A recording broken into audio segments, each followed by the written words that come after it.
font tout pour créer des ordinateurs quantiques, mais j'ai envie de leur répondre, mais le principal et le premier ordinateur quantique, c'est nous. Mais faisons l'effort justement d'aller voir et d'aller chercher tout ce potentiel qui est en nous, plutôt que d'essayer de le faire par des machines qui sont extérieures à nous. Moi, je suis convaincu que nous avons tout ça. Comment visualisez-vous votre homme et votre femme intérieure ? Avez-vous déjà rendu visite à votre enfant intérieur ?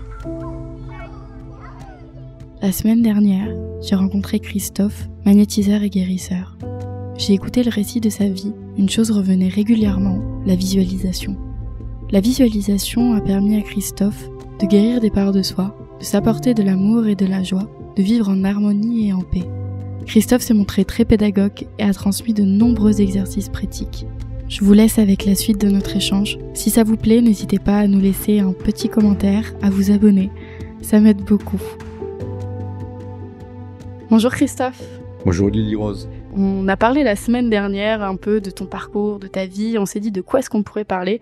Et c'est la visualisation qui est ressortie parce que c'est un outil que tu utilises souvent, que ce soit à titre personnel, dans différents moments de ta vie, ou pour accompagner tes patients lors de tes soins énergétiques. Donc aujourd'hui, l'idée et l'intention de cet épisode, c'est vraiment comment guérir des parts de soi grâce à la visualisation, comment venir apaiser son cœur, venir se réconcilier avec soi-même, venir se donner de l'amour en fait, finalement, aux différentes parties de soi qui peuvent être blessées, donc grâce à la visualisation, et aussi se protéger. Enfin bref, on va essayer d'aborder un maximum de choses dans cet épisode par rapport à la visualisation. Mais avant, est-ce que tu peux peut-être te présenter, nous parler de ton parcours et nous dire comment la visualisation, toi, t'a aidé à guérir des parts de toi? Oui, écoute, vaste programme, Lily, mais enfin tu l'as bien amorcé. Pour faire simple et synthétique, j'ai eu un parcours un peu atypique dans le sens où, après avoir fait des études de commerce et m'être installé très rapidement à mon compte en tant que consultant, j'ai goûté à l'expérience humanitaire. Donc j'ai commencé à faire de l'humanitaire à l'âge de 29 ans. Ça fait plus de 30 ans. J'ai commencé par des convois humanitaires en Bosnie à l'époque de la guerre. Bon, tu étais pas né, donc c'est pas plus mal. C'était moi 20 ans avant mon ère. Voilà. Mais c'était des expériences très enrichissantes. Et donc, quand il y a eu la paix en Bosnie, ayant attrapé le virus de l'humanitaire, j'ai continué en Afrique et je continue encore à en faire. Tout ça pour te dire que quand tu fais de l'humanitaire, dans des conditions assez chaotiques, on va dire, tu ressens à un moment donné que l'invisible agit et t'accompagne sur tes chantiers. Parce que sans cette participation de l'invisible, tu n'y arriverais pas, tout simplement. Donc, tu ressens qu'il y a un accompagnement qui se fait et tu t'interroges, tu t'interpelles et tu cherches un petit peu à savoir ce qu'il en est, d'où ça vient. Ouais, donc tu ressentais que vraiment l'invisible t'accompagnait. Quand tu dis l'invisible, c'était qu'il y avait presque quelque chose qui était au-dessus de toi, qui te guidait, en fait, à faire tout ce que tu faisais. Une intelligence très enveloppante, très aimante, très accompagnante, et qui participait effectivement, qui m'ouvrait des portes, qui me donnait des clés, qui m'accompagnait dans la réalisation de ces missions. Parce que quand tu débarques en pleine brousse et que tu as un objectif qui est de construire un dispensaire et que tu as rien, quoi. Il te faut trouver et les moyens financiers et les bénévoles et faire participer de façon intelligente aussi la population pour qu'ensuite elle autogère le lieu que tu as construit avec eux. Enfin bon, tout ça. Et dans des situations mais souvent chaotiques. Toujours éthique, on est toujours arrivé à nos fins et c'est ça qui est magique. Est-ce que la visualisation, déjà, tu penses, t'a aidé? C'est-à-dire que il y avait rien, mais tu voyais déjà le résultat final. Est-ce que tu penses que ça a pu t'aider aussi dans la concrétisation de ce projet? Oui, tout à fait, oui. Oui, la visualisation, je m'en suis très tôt servi, aussi bien pour la concrétisation de projets humanitaires, mais dans ma vie perso, professionnelle, dans les soins, ça m'a toujours accompagné. Pour te donner un petit exemple, une petite anecdote, il y a peut-être une trentaine d'années, ouais c'est ça, il y a une trentaine d'années, j'avais perdu un jeu de clés, mais j'étais coincé chez moi, mais vraiment dans la campagne à l'époque. Impossible de me remémorer où étaient mes clés de voiture, tu vois. Et ça m'a immobilisé quand même pendant une bonne dizaine de jours. Ah oui. Et je me suis servi de cette technique de la visualisation où je m'imaginais effectivement retrouver mes clés. Alors, Dans certains états, les résultats sont beaucoup plus efficaces, et en particulier dans un état quasi méditatif, un état modifié de conscience où tu as une certaine paix avec toi-même, etc. Une confiance. Ou aussi, bien sûr, la confiance, où t'es pas, perturbé par ton mental. Je l'ai visualisé, puis un matin, je me suis levé, je suis allé droit sur ma clé, à l'endroit où elle était. Elle était où? Parce que ça... Ouais, je me souviens plus à l'époque, mais c'était et pourtant j'avais... T'avais tout fouillé. J'avais tout fouillé, voilà, quoi. Là, t'as dit quelque chose d'important par rapport à la visualisation, c'est que le meilleur moyen pour que ça fonctionne, c'est d'être dans cet état, donc tu disais, donc de paix, de méditation. C'est pour ça que la visualisation est aussi souvent associée à la méditation, j'imagine. Oui. Parce que lorsqu'on rentre dans un état méditatif, on se concentre sur notre corps et on descend dans notre esprit, on apaise le mental, et c'est ce qui aide justement à ce qu'une visualisation puisse être plus efficace. C'est ça, c'est une condition effectivement sine qua non. Il y a un point que j'aimerais rajouter, c'est que je suis de l'école de Socrate, on va dire, connais-toi toi-même et tu connaîtras l'univers et ses secrets, ou ses dieux. Donc c'est vraiment un travail d'intériorisation, d'introspection, de connaissance de soi, mais par soi-même. Alors c'est bien, dans connais-toi toi-même, il y a bien toi-même. Hein. Donc c'est par soi-même. On peut se servir d'outils ou d'enseignements qui nous sont donnés par les uns ou par les autres, mais le plus important, c'est quand même de le faire par soi-même. Donc je suis vraiment dans cette philosophie, connais-toi toi-même. Et le but, c'est de réussir à mettre un regard sur ces imperfections, sur ces impuretés, sur toute cette noirceur qui nous habite, et de pouvoir y mettre le maximum de lumière pour pouvoir s'en libérer, pour pouvoir s'en détacher, etc. Et avoir ce canal qui soit de plus en plus pur, si je puis dire, pour lui permettre de faire passer cette lumière, et qu'elle soit pas perturbée un petit peu dans son passage, et qu'elle puisse être utile aux patients qui viennent me voir, ou même à soi-même, tout simplement. Donc le travail d'intériorisation, de rectification, de correction de soi-même, c'est quelque chose de fondamental. Enfin, en tout cas, dans la quête que j'ai eue, dans le travail que j'ai fait, ça a été fondamental. Et la visualisation m'a aidé, dans le sens où, il faut bien le reconnaître, que 90% de notre personnalité se construit, on va dire, dans les premières années de notre vie, hein, essentiellement, on va dire dans ces... Certains vont dire que la personnalité se construit de 0 à 30 ans, mais et que de 30 à 60, on la réalise, et de 60 à plus, on réalise l'essence de sa vie. C'est notre mission d'incarnation. Mais enfin, dans ces 0 à 30 ans, il y a une période qui est quand même fondamentale, c'est la petite enfance, et toutes ces blessures émotionnelles de l'enfant intérieur, on va dire, qui vont, si on n'a pas fait un travail de correction, de rectification, de nettoyage, de purification, de tout ce que l'on veut, qui vont nous accompagner et nous polluer et nous perturber dans notre fonctionnement toute notre vie. Ouais, et donc la visualisation va permettre, parce que, excuse-moi, de guérir cet enfant blessé. Mais c'est ça, ouais, de venir apporter une vision de moi maintenant sur des mois passés pour venir les guérir. Ouais. En fait, moi, je pense que en chacun de nous sommeille cet enfant, ou vit cet enfant, qui était nous-mêmes, donc à tous les âges, on va dire, de son développement, et que cet enfant, il suffit qu'on le visualise pour se rendre compte qu'à certains moments, il a été déçu, triste, ou au contraire heureux, en colère. Hein, il a partagé, il a vécu toutes les émotions. Et l'adulte que nous sommes a la possibilité de pouvoir venir le consoler, le réconcilier, l'encourager, toutes ces choses qui ont pu lui manquer justement dans son développement. Il faut savoir que les enfants, ils ont besoin de 3 choses pour se construire. Hein.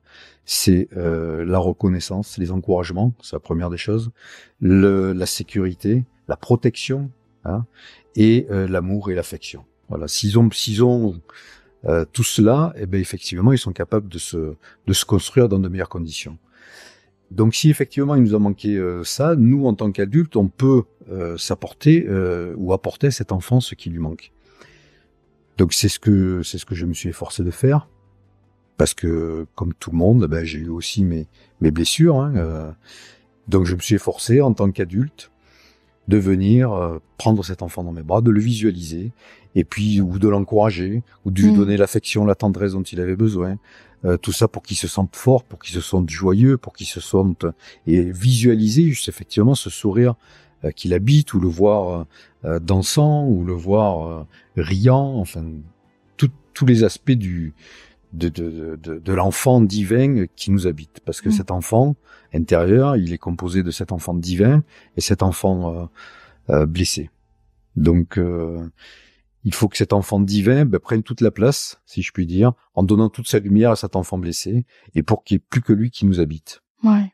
Donc ça, c'est sur l'enfant intérieur. Mais c'est un travail aussi que je fais, et que j'invite justement toutes les personnes qui viennent me voir à faire, c'est aussi sur le couple intérieur. Parce qu'il y a aussi, alors je sais pas si tu veux qu'on en parle maintenant. Ouais, juste avant, pour finir sur l'enfant intérieur, est-ce que tu pourrais nous partager si là, par exemple, maintenant tu devais aller voir ton enfant intérieur, comment est-ce que tu ferais? Donc déjà, on a parlé de cet état méditatif ou de vraiment rentrer à l'intérieur de soi.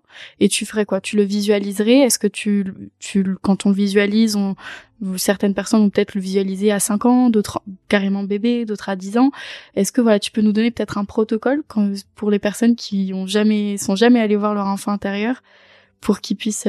J'ai pas de protocole bien défini, mais ce que je conseillerais effectivement, c'est de le faire dans des moments de paix. Alors ça peut être des moments de paix que l'on rencontre naturellement quand on va se coucher, et voilà, on est allongé dans son lit, on s'apaise, et puis à ce moment-là, effectivement, on est plus à même de pouvoir entrer en contact avec lui, parce que c'est un moment donc juste avant de s'endormir, par exemple, ou ça peut être un moment méditatif devant la piscine, mais devant la cheminée, par exemple, et puis visualiser cet enfant intérieur. Fermer les yeux, par exemple, tout simplement. Alors, généralement, je fais cet exercice, moi, quand je traverse des moments un peu difficiles de colère ou de déception, je m'imagine le prendre entre les bras, d'impatience, etc., etc.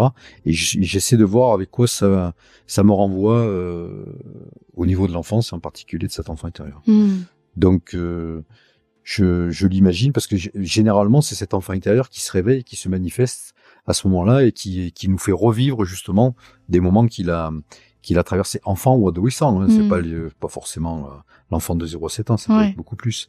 Et donc, je m'imagine le prendre dans mes bras, et puis le réconforter. Mais alors c'est là où le point suivant que tu vas aborder sur les polarités, le yin, le yang, le féminin, le masculin sont importants, parce que c'est pas que moi en tant que yang qui vais le prendre dans mes bras en tant que masculin, c'est le couple aussi qui va venir le prendre dans les bras et le réconforter, ou danser avec lui, ou etc., tu vois.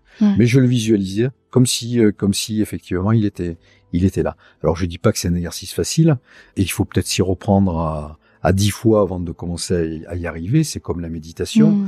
C'est pas un exercice facile. Je défie quiconque de se dire, bon, allez, je vais méditer aujourd'hui, et de tenir plus de 5 minutes. Oui. Une vraie. On est vraiment... Quand je me suis initié à la méditation tout seul, je tenais pas plus de 5 minutes. Et puis, au bout de 3 ans, je tenais 1 heure, et voilà. Mais à force de pratiquer cet exercice quotidiennement, effectivement, tu arrives à des résultats. Mais c'est comme le vélo, c'est comme la natation, c'est comme n'importe quelle discipline. Si tu es pas un peu persévérant, tu n'arriveras à rien. Donc la visualisation, c'est aussi un exercice où il faut faire preuve de persévérance. Et de régularité. Ouais. Il faut vraiment y aller. Il faut pas le faire qu'une fois et se dire, oh, ça marche pas, j'arrête.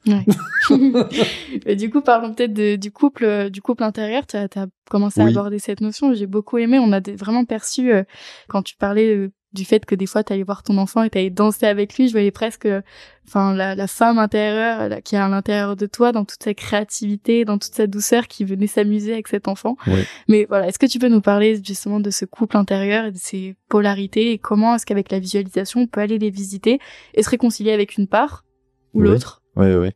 Bon, alors j'apprendrai rien à personne en disant que on est tous habités par 2 polarités, une polarité féminine, une polarité masculine, l'une en lien même avec les astres, le soleil et la lune, le yin, le yang, et ces 2 nous habitent. Et de la même façon que l'enfant intérieur, elle a une partie blessée, une partie divine, le couple intérieur a aussi une partie blessée, et une partie divine. La partie blessée, elle s'est construite en référence avec nos parents la plupart du temps, ou avec les modèles que nous renvoie la société, ou enfin bon, etc., le conditionnement un petit peu dans lequel nous sommes. Et cette partie divine, lumineuse, qui correspond au couple sacré, elle est là, elle nous habite, et elle a un fonctionnement que l'on pourrait décrire de la façon suivante. Le yin, c'est la sensibilité, c'est la réceptivité, c'est la douceur, c'est l'écoute, c'est l'attention, c'est toutes ces valeurs que l'on attribue généralement au féminin.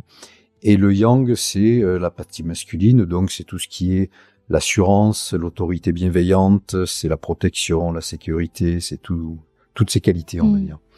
Et l'une et l'autre, dans un fonctionnement sacré, fonctionnent d'une certaine façon, c'est-à-dire le yin va être en mode réception, par sa sensibilité, il va accueillir l'inspiration, si je puis dire, et pour ensuite communiquer cette énergie donc au yang, qui lui va être dans la concrétisation, dans la matérialisation de l'influx qui a été inspiré. Donc ce fonctionnement qui malheureusement est perturbé par le couple blessé qui est en nous, eh ben il faut essayer de travailler pour retrouver cet équilibre, ce fonctionnement et cette harmonie. Alors moi ce que je fais, c'est que je visualise je l'imagine, je visualise mon féminin. Ben, je te disais la dernière fois. Oui, j'avais beaucoup aimé cet exercice d'ailleurs. C'est que mon féminin, c'est une femme qui est très grande, longiligne, métisse, frisée. Donc bon, ça fait pas partie des critères qu'on imaginerait, mais bon, voilà, c'est comme ça. Et mon yang, il est plutôt barbu, trapu, costaud, enfin bon, etc. Et pour les personnes qui n'ont pas l'image, tu n'es pas barbu, par exemple. Et non, je suis pas là. Et tu n'es pas métisse non plus. Donc c'est complètement autre que ton apparence. Voilà. Ouais. C'est mon imagination qui m'a donné effectivement cette apparence de mon yin et de mon yang. Et de la même façon que je fais ce travail sur l'enfant intérieur, je visualise ce couple qui travaille et qui fonctionne harmonieusement l'un par rapport à l'autre. Donc à l'intérieur de moi, c'est-à-dire ce yang qui laisse la place à la femme justement et qui la laisse dans sa sensibilité accueillir l'inspiration pour ensuite la communiquer au masculin qui lui va agir dans la matière. Et la boucle en fait consiste à réunir les trois pour que les trois soient donc l'enfant et le couple soient ensemble et fonctionnent dans la vie, mais dans la joie, dans la danse, dans le rire, dans la gaieté, dans la confiance l'un avec l'autre, etc. Tout ça pour retrouver cette unité qui nous habite. Et pour la petite histoire, alors ça m'a amusé parce que bon, ça fait quelques années que j'utilise ces techniques. Cet été, je suis allé dans un petit village artistique qui s'appelle Tourette, qui est dans l'arrière-pays varois. Et il y avait une fresque murale. Et sur cette fresque, il y avait un couple se tenant par la main et tenant par la main un enfant. Et ils étaient sur la lune et ils regardaient la terre. Comme s'ils se préparaient justement à cette incarnation. Donc il y avait cette unité qui était représentée par l'enfant et le couple et qui s'apprêtait à se projeter sur la planète Terre, mais tout en venant de la Lune. Donc, okay. Si je trouvais un artiste en fait ressentait la même chose que moi, ouais. C'est que avant de venir sur cette planète, effectivement, nous étions ces trois réunis, qu'il fallait que l'on retrouve cette unité en soi pour être en paix et avancer. Ouais. Donc c'est réussir à se réconcilier peut-être aussi avec chacune des parts avant de pouvoir cohabiter ensemble et de faire la fête et d'être dans l'amour et la gaieté. Par exemple, je sais que il y a des femmes qui ont des excès de yang, tu vois, qui peuvent être peut-être rigides, strictes, dominantes, castratrices. Ouais. Tu as l'air de connaître le sujet. Très bien. Et donc peut-être que ces femmes-là, elles ont un travail à faire aussi pour se réconcilier avec leur féminité. Et donc, à ce moment-là, la visualisation peut les aider. C'est pas uniquement je suis une femme, je visualise un homme, je suis un homme. Ouais. Enfin, et c'est valable, peu importe notre orientation sexuelle, etc. Ah, tout à fait. C'est vraiment juste les archétypes qui vivent à l'intérieur de nous. Tout à fait. Non, j'en suis entièrement convaincu. Et effectivement, dans nos sociétés modernes, on va dire, on rencontre. Bon, là, je vais peut-être me faire taper dessus, mais enfin, on rencontre beaucoup de femmes. Je suis là si jamais pour réguler. On rencontre beaucoup de femmes qui malheureusement ont un travail à faire d'inspection pour se rectifier et abandonner ce côté contrôlant, dominant, etc. Alors je comprends que ça répond à un excès qu'il y a dû avoir de machisme, qu'il y a dû avoir chez les hommes à une certaine époque de notre société. Ça, je remets pas ça en question. Mais là, on va un peu trop, à mon sens, dans un autre sens, et on voit beaucoup trop de femmes qui ont tendance un petit peu à vouloir contrôler l'humain, alors qu'en fait, on n'est pas là pour se contrôler ni les uns ni les autres. Il y a personne qui est supérieur à quiconque dans sur cette planète. On est tous un, j'ai envie de dire. On est tous, on est tous les enfants de la source, et on n'a pas à vouloir rivaliser les uns des autres, à être dans une compétition.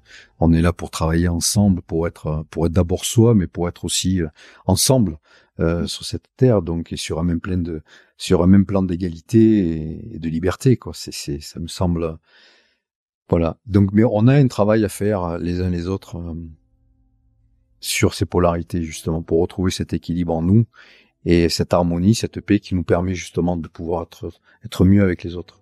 J'aime énormément ce que tu apportes, en tout cas par rapport à ces 3 archétypes qui vivent à l'intérieur de nous. Et c'est pour ça que je trouve que cet exercice de visualisation est vraiment aidant, parce que ça peut permettre vraiment de ressentir la personnalité de chacun et de se dire, ok, mais en fait, ça aussi, c'est moi. Pour cette femme, par exemple, bon, après, on va peut-être un petit peu sur les hommes aussi, mais pour cette femme qui pourrait être peut-être contrôlante, ou en tout cas coupée de ses émotions et de sa sensibilité, peut-être que le fait de faire cet exercice où elle visualise une femme et que elle est choquée peut-être, ou même étonnée de tomber sur une femme qui est l'inverse d'elle dans son imaginaire, de tomber sur une femme qui est douce, qui parle doucement, qui est enveloppante, etc. Ça peut venir, je pense, bousculer, en tout cas se dire, ok, en fait, je suis ça, mais je peux aussi être ça. Et ça peut ouvrir, en fait, élargir le champ des possibles. Tout à fait. Non, c'est très juste. Ouais. Mais je les encourage effectivement à faire cet exercice. Ouais. Mais être persévérante aussi. Ouais. C'est pas parce que ça vient pas la première fois que ça viendra pas la deuxième ou la troisième fois. Donc il faut être persévérant aussi. Et je pense qu'il faut aussi prendre conscience aussi, peut-être, avoir déjà conscience que j'ai cette tendance à être peut-être contrôlante, ou pour un homme, j'ai tendance, qu'est-ce qu'on pourrait dire pour les hommes aussi, pour un peu contrebalancer. Ah ben les hommes, quand ils sont machos. Bon, ben voilà. Et pour un homme qui a cet excès de machisme, peut-être, s'il en a conscience, en tout cas, faire ce travail de visualisation où il reconnecte à son masculin peut-être divin, où là, il a peut-être pas besoin de prouver quoi que ce soit à qui que ce soit. C'est clair. Du coup, ça peut, il peut pas, il a pas besoin d'en rajouter. Hein. Il reste dans son autorité naturelle, dans sa autorité bienveillante. Hein. C'est pas une tyran non plus, hein. Mais c'est une autorité bienveillante et naturelle, si je puis dire. Voilà, ça fait partie des atouts qui sont donnés au yang, là aussi, je précise.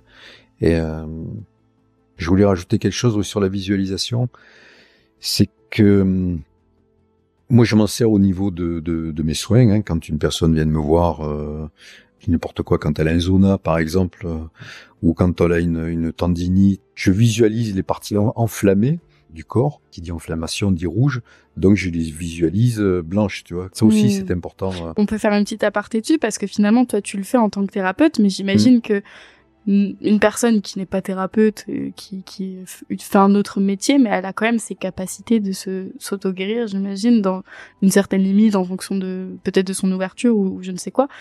Mais on le voit de toute façon instinctivement, quand un enfant tombe, là, généralement le parent va poser la main dessus. Oui. Donc on a déjà ces réflexes-là, donc j'imagine que... Les bobos parties, etc., les câlins qui effectivement soulagent l'enfant. Oui. Donc pour une personne qui souffrirait, est-ce qu'elle pourrait aussi faire, grâce à cet exercice de visualisation, je sais que moi c'est un exercice que je faisais régulièrement quand j'avais des douleurs, notamment dues aux règles ou quoi que ce soit, de respirer et de vraiment venir détendre et envoyer de l'énergie, envoyer de l'amour, de la lumière, et des fois ça réussissait vraiment à calmer la douleur. Ah oui. Non, moi je pense qu'effectivement ça participe de la guérison. C'est peut-être pas la seule chose, mais en tout cas ça ne peut qu'aider à la guérison. Il faut pas s'en priver de cet exercice de visualisation, mais de la même façon tu peux visualiser que tu as une activité professionnelle qui te comble, une belle voiture, que tu pars en voyage, que tu es au soleil, enfin bon, etc.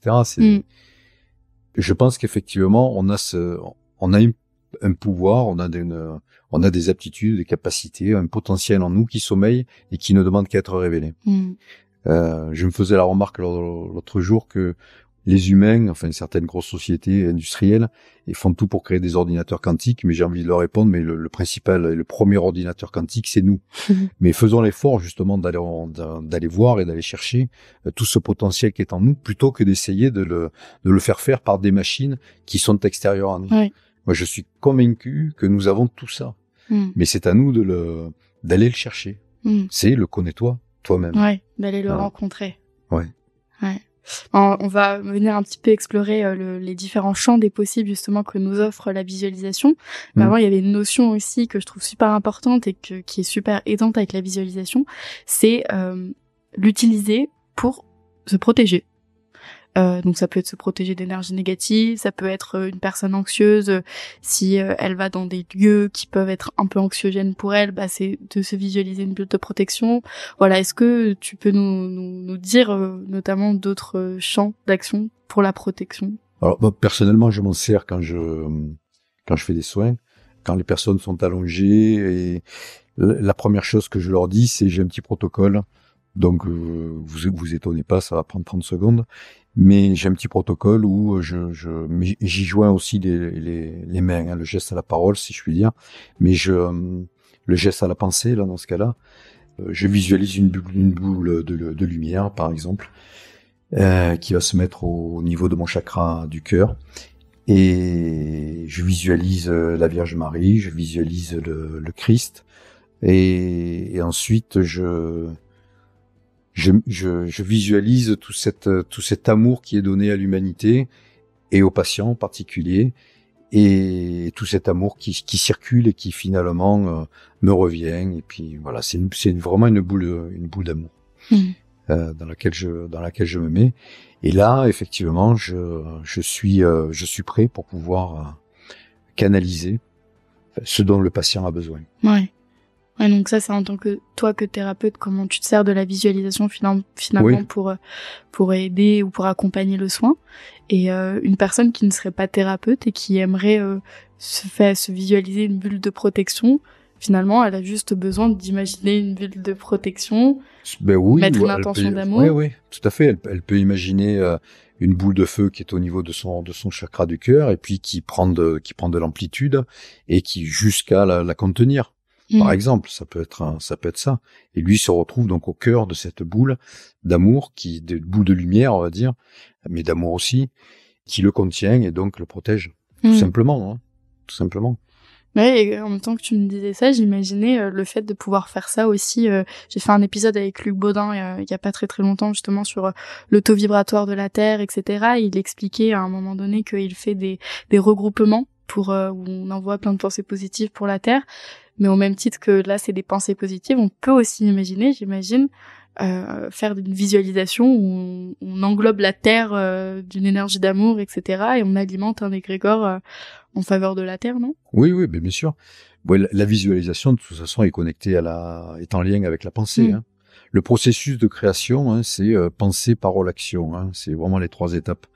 Et la pensée, soit on pense, mais on mentalise effectivement ce que l'on souhaite, soit on le visualise. Hein.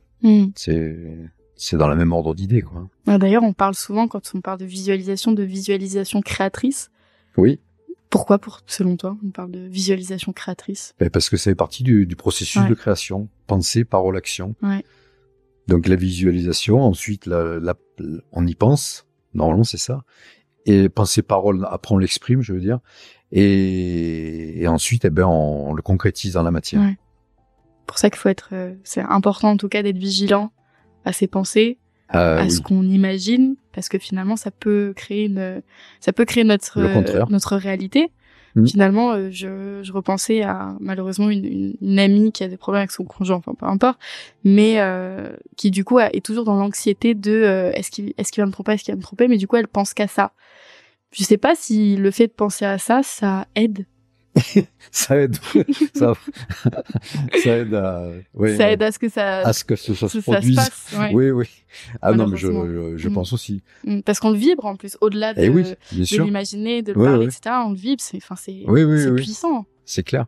Mais toutes les peurs, effectivement, et on a bien compris le système dans lequel nous sommes, c'est que certains, en agitant la peur, veulent créer des égrégores négatifs, effectivement, qui maintiennent et qui nous empêchent d'évoluer. Ouais. Mais il faut lutter contre tout ça, justement, et puis, enfin, lutter, c'est peut-être pas le terme, mais utiliser plutôt l'amour, je dirais, pour envoyer des ondes positives, et puis imaginer la paix, la concorde, la fraternité. Et voilà. Oui, puis pour pallier à ça, je pense que l'exercice mental à faire, c'est de transformer ce qu'on ne veut pas en plutôt se focaliser sur ce qu'on aimerait. Tout simplement. Oui. Aussi. Ouais. Oui, en étant positif, effectivement, sur ce qu'on aimerait voir. Ouais. Et pas sur ce qu'on aimerait pas voir. Oui, parce que... sur ce qu'on aimerait voir. Ouais, ça... Pour les personnes qui ont des difficultés à visualiser, est-ce que tu nous conseillerais d'autres pratiques ou des alternatives? Par exemple, est-ce que ce serait plutôt que de visualiser, de voir son enfant intérieur, ce serait de ressentir qu'est-ce que ça fait quand je pense à mon enfant intérieur? Oui, par exemple, ou s'appuyer sur des photos. Si les personnes ont la chance d'avoir des photos, les représentant en tant qu'enfant, effectivement... se mettre devant ces photos et puis rétablir un lien avec l'enfant qui habite encore cette photo, et puis pour ressentir effectivement ce qu'ils étaient à cette époque-là, dans cette situation-là, parce que tout sommeille en nous. Mais je dirais que même le vieillard aussi sommeille en moi, et peut-être même les vies futures ou même les vies antérieures sommeillent en moi. Mais j'ai choisi en conscience d'expérimenter ou de réexpérimenter cette vie-là en 2024. Mais peut-être que je suis beaucoup plus que tout ça. Oui. On sait pas où ça s'arrête. Je suis que la partie visible de l'iceberg. Oui, comme tous, hein, finalement. Comme tous. Mais d'ailleurs, ce que tu soulèves et ce qui est assez intéressant, c'est que là, on a parlé de visualiser son enfant intérieur, de visualiser ses polarités homme-femme, enfin féminin et masculin, parce que c'est vraiment les parties qui impactent peut-être le plus notre quotidien. Mais peut-être qu'on pourrait aussi se visualiser des vertus, non? Par exemple, si on a un vieux sage ou une vieille sage qui vit à l'intérieur de nous, on pourrait potentiellement faire l'exercice de visualiser cette vieille sage et de lui demander conseil. Tout à fait. Non, mais alors tiens, c'est ça. C'est bien que tu parles de ça. Parce que dans les visualisations que je pratique en tant que guérisseur, à la fin des soins, généralement, même systématiquement, je dirais, je prends le patient dans mes bras en tant qu'ange. C'est-à-dire que j'ai des ailes. Je le mène jusqu'à la source. Alors la source, je peux pas la décrire, j'en suis bien incapable. Mais en tout cas, c'est l'intention que j'y mets dans ce déplacement, donc de le prendre dans mes bras, et puis j'ai effectivement ces ailes qui me viennent, et puis je le mène jusqu'à la source. Ouais, la source, la source, Dieu, chacun utilise le mot qu'il veut. L'amour inconditionnel. C'est l'intention que je mets en tout cas dans ce que je fais. Ouais, je t'avais posé la question, je crois quand on avait échangé là-dessus, c'est que tu le visualisais, c'était beaucoup de lumière. Oui, beaucoup de lumière, de l'amour, Ouais, c'est indescriptible en tant qu'humain. De pouvoir en parler, c'est très difficile. Oui. Et je me suis amusé à faire des voyages intérieurs parce que ça aussi c'est une grande richesse, les voyages intérieurs. Enfin pour ceux qui ont la chance d'être réceptifs, pour ma part c'est le cas. Et c'est des voyages qui te permettent d'aller soit dans des vies passées, soit dans des vies futures. Parce que bien souvent on s'imagine que les voyages intérieurs nous font faire des régressions. Oui. Mais on peut aussi aller dans des vies futures. Tu ouvres un très beau dossier, là. On n'a pas le temps pour parler de tout ça, c'est merveilleux. Mais c'est magnifique. Toujours est-il que même si certaines personnes sont sceptiques, ce que je comprends, hein, mais toujours est-il que ça donne une idée de ce vers quoi tu veux aspirer, de ce vers quoi à l'instant T tu veux tendre, tu vois. En visualisant ses vies futures, justement, c'est ça ? En visualisant ses vies futures, ce que tu aimerais devenir. Tu vois. Et les voyages que j'ai faits, effectivement, j'avais des ailes, quoi. On va dire. Donc peut-être tu penses que tu te réincarneras pas? Ah, non, tout en étant incarné, puisque j'avais bien un corps, mais effectivement, peut-être sur d'autres plans. Ouais. Ou alors des ailes invisibles. Ouais. Mais plutôt, ça veut donc dire qu'au jour d'aujourd'hui, je suis plutôt à la recherche, on va dire, d'un côté angélique, on va dire, qu'un côté inverse. Ouais. Enfin, aspirer à faire le bien, quoi. Ouais. Si je puis dire. Ouais, bah c'est super intéressant. Tu viens d'ouvrir une porte à l'intérieur de moi, parce que c'est vrai qu'on parle énormément des vies antérieures, mais si on part du principe que passé, présent, futur, finalement ça n'existe pas, pourquoi pas visiter les vies futures. Ah, mais si tu veux, je te présenterai quelqu'un qui pourra te faire un voyage intérieur. Ah bah. Je te demande. On fera un épisode sur le sujet après, oui, comme ça, parce que je pense que ça a piqué la curiosité aussi de pas mal d'auditeurs. Oui, c'est vrai que c'est un sujet que l'on aborde rarement. Ouais. Bah, on en parlera. On en parlera. Est-ce que tu aimerais rajouter quelque chose sur la visualisation qu'on n'aurait peut-être pas abordé? Parce que c'est un outil, j'ai pas la prétention d'apporter la révélation de l'outil avec un grand O, mais c'est un outil, mais chacun peut l'expérimenter, et peut-être qu'effectivement ça répondra à un besoin, à une attente qui sommeille en eux, qui peut les aider. Mais je suis persuadé qu'il y a aussi d'autres choses possibles. Hein. Ouais, tu dis que y a pas que ça, c'est une possibilité parmi tant d'autres. Tout à fait. Ok. dont je me suis servi, qui je trouve, même si j'ai encore beaucoup de travail à faire sur moi-même, mais m'a été bénéfique, donc autant la partager. Mais je suis convaincu, et archi convaincu, qu'il y a plein d'autres méthodes. Bah, les voyages intérieurs, justement, c'est une méthode parmi. Par exemple, le voyage dans les vies futures, comme dans les vies antérieures, c'en est une autre. Ouais. Et j'avais participé à un spectacle de Bernard Werber qui faisait justement des voyages dans les vies intérieures, justement. Et je procrastine du temps pour le contacter et faire cet épisode avec lui. D'accord. Mais on pourra faire avant peut-être un épisode sur les vies futures, ou en tout cas, bref, on parlera de tout ça dans un prochain épisode. Je te présenterai quelqu'un. Allez, on fera comme ça. Est-ce que tu as des ressources peut-être à nous partager sur des documentaires, des livres sur la visualisation, la méditation, le moment présent, enfin des choses qui t'ont aidé, des livres qui t'ont aidé, toi?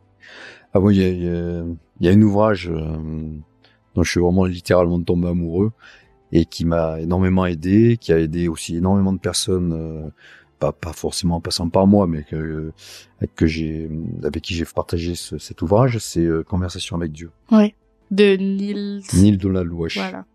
Donc non, c'est un livre très puissant. S'il y a un livre que je peux recommander, c'est celui-ci. C'est celui-là. Il nous remplit. Ok. Ouais. Parfait. La question que j'utilise pour clôturer mes épisodes, c'est, pour toi, Christophe, c'est quoi une terre happy? Donc une terre heureuse. C'est un joli jeu de mots, en tout cas. C'est vrai que quand j'ai vu, effectivement, que tu t'appelais thérapie, j'ai trouvé ça très joli. Ah. Tu utilises le langage des oiseaux, qui est aussi magnifique, hein, c'est un langage angélique le langage des oiseaux, en fait, c'est tout le subtil, on va dire, tout le céleste, qui utilise le verbe pour pouvoir s'incarner dans la terre et nous faire passer des messages. Ouais. Par exemple, pour maladie, c'est mal. Le mal a dit. Oui. Alors moi, je dis ça. L'âme l'a dit. L'âme l'a dit. L'âme l'a dit. Ou l'âme l'a dit. L'âme l'a dit. Ouais. Et pour moi, la maladie, c'est quelque chose qu'exprime l'âme à travers le corps. C'est l'âme qui te dit quelque chose. Si tu as mal au genou, si tu as mal au dos, si tu as mal à l'estomac, si tu as mal à la tête, c'est ton âme qui te dit des choses. Mais ton âme dans sa partie humaine, parce que l'âme, elle est à la fois humaine et à la fois divine. Hein. Et le but, c'est de fusionner l'un et l'autre pour avoir une âme spiritualisée et recréer cet alignement corps, âme, esprit. Mais voilà, la maladie, c'est effectivement ce type de jeu de mots, langage des oiseaux. Oui. Et thérapie, ça fait partie de ce langage des oiseaux. Ça fait partie aussi de ce langage des oiseaux. Et pour la petite histoire, bon, j'ai perdu mon frère d'un cancer du cerveau il y a 3 mois. Donc c'est assez récent, c'était le 1er décembre. Et il était dans un centre de soins palliatifs à Nantes. Et je suis allé le voir peut-être 10 jours avant son décès. Et bon, il sentait qu'il allait partir. Le médecin lui avait dit, donc voilà. Et il était à 90%, il était plus là, hein, mais il y avait quand même un peu d'énergie vitale qui animait son regard. Et quand je suis parti, il a ouvert les yeux, il a trouvé la force pour ouvrir les yeux, et il m'a dit on se retrouve à la mer. Donc là aussi, tu peux parce que c'était plus lui en tant qu'humain qui s'exprimait, c'était son âme qui me parlait. Alors moi j'en ai retenu une chose essentielle, c'est on se retrouvera. Donc voilà, c'est le plus important si je puis dire. Mais la mer, c'est l'inconscient collectif. Là aussi en langage des oiseaux, c'est l'âme qui erre, c'est la mer cosmique, c'est tout. Donc on se retrouvera tous de toute façon à la mer. Donc thérapie pour revenir, c'est la terre, mais c'est comme la mer, c'est partout. C'est ce tout qui nous habite. Désolé pour ton frère, merci beaucoup pour ce partage. C'était un grand plaisir. Très touchant. Très touchant de conclure sur ça. Merci beaucoup de t'être ouvert comme ça à nous. Un grand plaisir, Lily Rose. Et pour tout ce partage sur la visualisation, j'espère que ça aidera nos auditeurs. Et à bientôt pour de nouveaux voyages. Oui, des voyages intérieurs, extérieurs, cosmiques, intercosmiques. Merci Christophe. Merci Lily Rose. Au revoir. Au revoir.